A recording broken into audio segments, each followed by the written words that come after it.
అడుగడుగునా ఫెయిల్యూర్ అయింది సిట్టు. ఆవేశపడి రాజకీయ ప్రచారాల కోసం తాపత్రయపడి ఇరుక్కుంది. ఇప్పుడు వాళ్ళని గట్టును పడేయాలంటే ఈడీనే చేయాలి.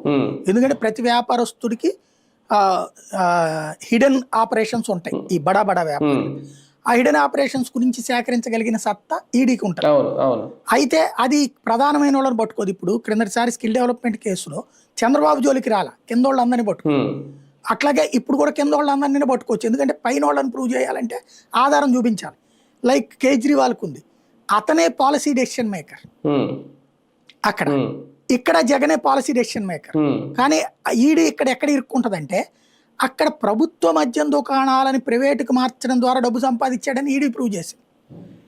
ఇక్కడ ప్రైవేటు మద్యం దుకాణాలని ప్రభుత్వానికి మారిస్తే అవినీతి అని ఎట్ట చూపెడుతుంది రేపు.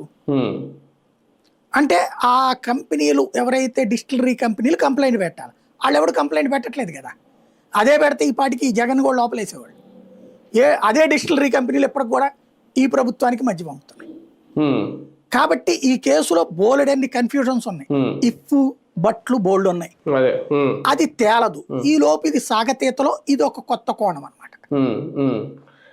సార్, కొన్ని డైవర్షన్ పాలిటిక్స్ లో భాగంగా ఆంధ్రప్రదేశ్ రాష్ట్ర ప్రభుత్వానికి ఈ కేసులో కేంద్ర ప్రభుత్వం సహకరిస్తుంది, అందులో భాగంగానే ఇదంతా జరుగుతోంది అని ఎందుకు అనుకోకూడదు? అంటే ఈడీ అలా చేస్తే కనుక నిజంగా కేంద్ర ప్రభుత్వం సహకరించాలంటే వీళ్ళు కోరుకున్నట్టు జగన్ లోపలేసేయాలి. వెరీ